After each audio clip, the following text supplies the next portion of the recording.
Sydney here, and welcome to the Drunken Ork. So recently I've been trying to add some more Beast Snaggas boys to my collection.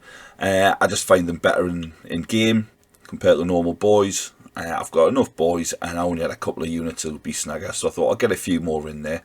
Now, just to mix it up a bit, I didn't want to go with normal Beast Snaggas.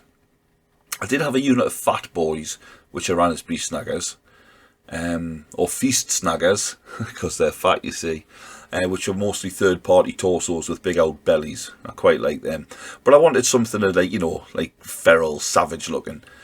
So I bought some of the Bone Splitterz from Age of Sigmar. And then obviously I had to 40k them up with some extra odds and sods there. So I was kitbashing them. And when I was round to painting them, because they're mostly in the nip, to be fair, they've got a odd squig loincloth and some bones and that. But other than that, it's all bum cheeks and bones. I wanted a nice, quick, easy way of painting the skin, since there was going to be a lot of skin. And, when you're looking at 20 models to paint, it's sometimes a bit, oh, it's 20 of them, oh, batch painting sucks. So I went through a few of the contrast methods that you see knocking about. I've used some of them myself before, and I settled on one that I quite like, I really like actually. It's my new favourite orc skin recipe. So I'm going to show you how to do it, show you what it looks like, and if you like it, champion. If you don't, well, we're all different, aren't we? That's fine. So anyway, let's have a look. So here's a bone splitter, just built as standard, except where the model kit ends with a stump at the wrist, I've just chopped the hands off the standard boys kit to get a chopper and a slugger, along with their hands obviously, and then just pop them on the bone splitter kit. Now a lot of the bone splitters are in this pose. One hand in the air, two hands in the air. You can do a few of them with their arms down, but not many. Mostly they're going to force you to do that. With some of the models, I did make a cut down here, and then just rotate the arm down and stick it back on. So they weren't all waving their arms in the air. But to be honest, I don't mind the arms in the air. It makes them easier to paint, which is nice. And it looks quite thematic anyway. They are supposed to be quite savage, quite, aggressive, and a lot of sort of gesticulating like this isn't too bad. And because you can mix up the weapons you give them, there's a lot of difference there. I have left some of them with the original bone splitter weapons, maybe a spear. Some of the spears are chopped down in length, so they were more shorter, sort of stabbing spears. Some of them I've given two melee weapons to, and stuck a pistol on the belt, as long as I've got some sort of slugger. And once I've built all 20, which by the way, 20 bone splitters set you back about £35 if you buy from GW. Now if you're buying from GW, to be fair, stop it. I got mine from an LGS, and they give a 20% discount, which is pretty standard for a third party. So I picked them up for about 28 quid, and you get 20 in a box, which is a lot better than the normal Beast Snaggas boys.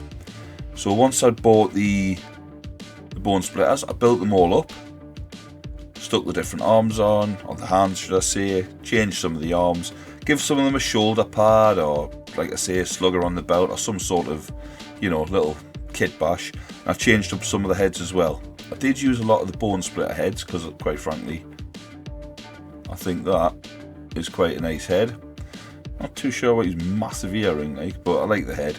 But some of them I just thought I'd mix up with heads out of the normal boys kit, and any heads I'd lying around really.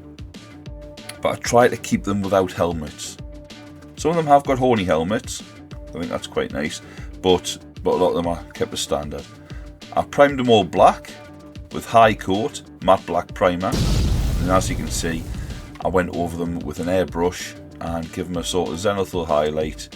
Probably not a very good one, but a zenithal highlight with it was actually Vallejo light grey primer, and then I hit it up with a little bit of white from above as well.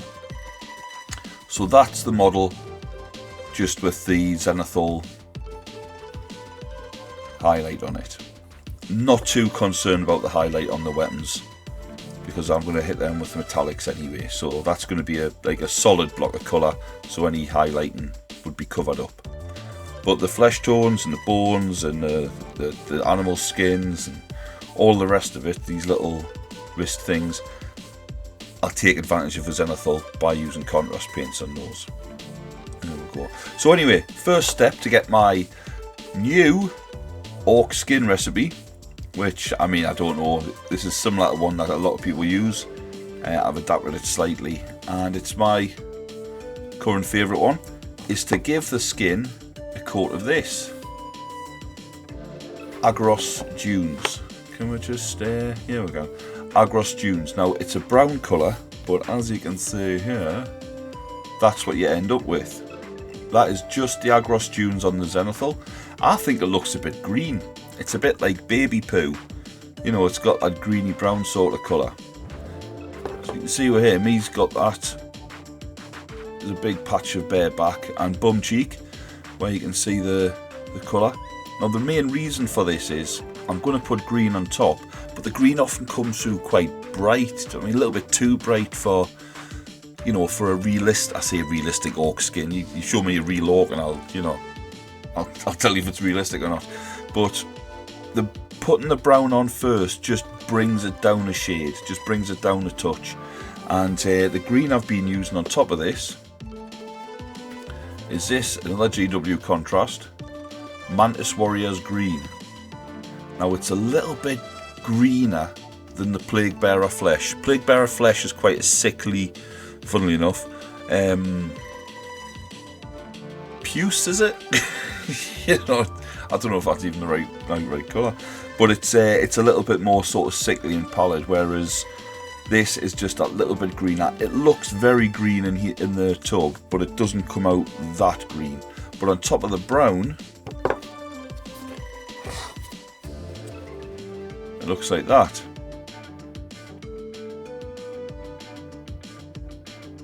So we're getting a bit of a green, or greener tint to it now. You see this fella here, he's got the two, I'll give him 2 choppers and the slugger on the belt. Again, if you look at the backs, there's more surface area there, you can see the difference. Now again, using this brown first, where it's sort of pooled a bit, or just where it's darker, try not to let it pool, but where it's darker on this, you can see it sort of comes through when you put the green on, and you get these patches of sort of like brown. There's a bit there, back of her head, which to be fair was incidental.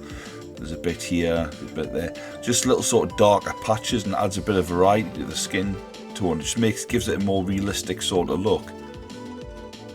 But I'm not finished there, because when I've got this green, it's green, but it's not the green I wanted. So I'll give it a final coat with that Beal Tan Green, the wash, or the ink, or the shade.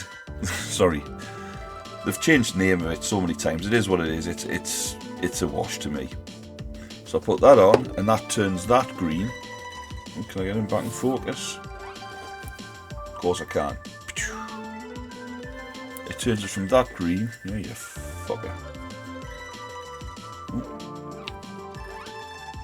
To that green. Now was not. It's pretty subtle, but he's a better green to me than that one. That's still a little bit sort of, not sickly, but it's not quite the type of green I was looking for, whereas that is. But as you can see again, if we go to the backs, there's little patches and shades and what have you. It's just, to me, that's spot on. It's ideal, and I've been a bit sloppy with these, to be fair, as you can see up here. I've went onto the wrist wraps and what have you.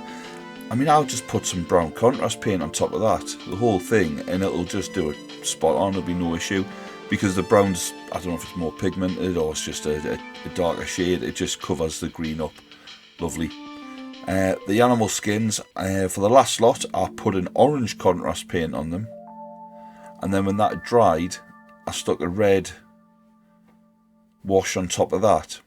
I was originally doing the painting them solid red and then sort of dry brushing and highlighting up through different shades of red until a lighter orange. But I'm doing it this way now because I can paint that on accurately. Because if I do any dry brushing on this, I'm just going to get it on the skin really. I'm not that accurate when it comes to that. I'll hit up all the little ties with contrast paint.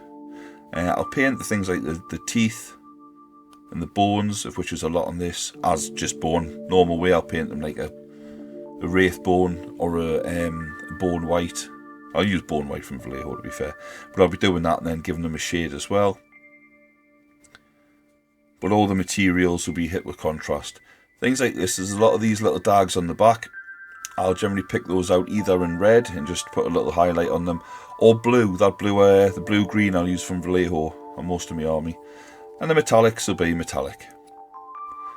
So that is basically how I'll be painting these.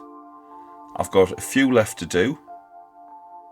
This is a skin I've used on all of them, and depending on how thick you put each of the colours on, you can put the brown on thicker at the start, so you get, or even give it 2 shades, and it'll change the overall outcome of the green. Because I like a unit which has got different shades. I don't. It's not something I set out intentionally to do, but I don't mind when all my orcs look slightly different. Every unit I've painted slightly different, to be fair. I'm going to show you ones I've already done. So here's one of the finished boys. As you can see, the animal skin. That's with the orange and the red wash. Over the zenithal. Slugger on his belt, couple of choppers. And his skin colour is, it's went a bit darker. I put the brown on a bit thicker with him. Just get a slightly different shade too. For example, one of the thump gun boys. Just a shade brighter. Now with the thump gun, you've got to change the arms a little bit. And some of the arms I think were actually from the Beast Snaggas kit, especially this bit here. But I know on at least one of the thump guns I did just use a standard boy arm. Again, you just sort of cut it off at the wrist and find all the bend in it. A lot of the slugger arms have got that. And he's got a stick bomb and chopper on his belt as well. You've always got to have some sort of loop. It's not mag clamped, you know, he's not a space marine. So I think it's important to have that loop. But yep, so see a little splash of colour there with the blue. Dags on his shoulder pad. Shoulder pad as well. It's a godsend. Hides some very ugly joints. What else we got?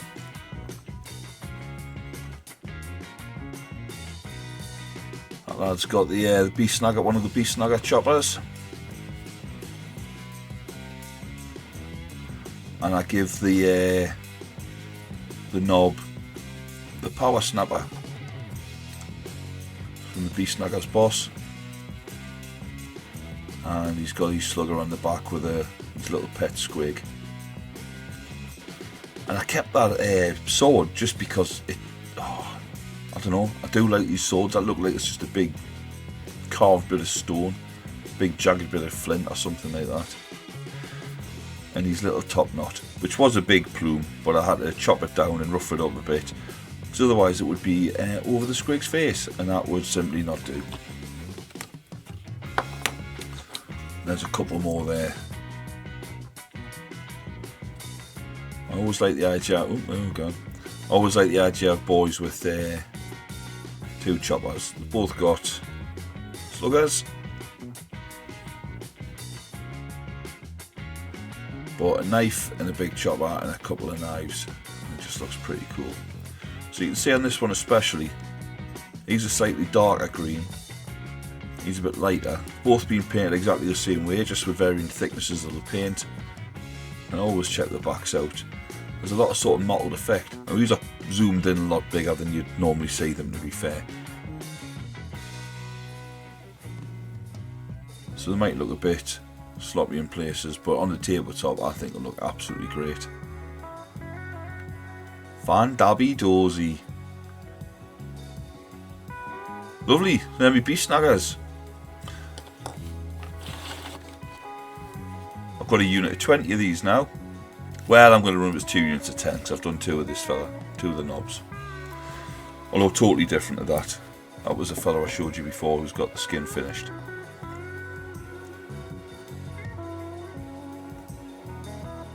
But yeah, not bad at all. Big fan of them. And a lot cheaper than buying the official Beast Snaggas kit. Hope you like it. Thanks for watching. Don't forget to hit like and subscribe. And I'll catch you next time.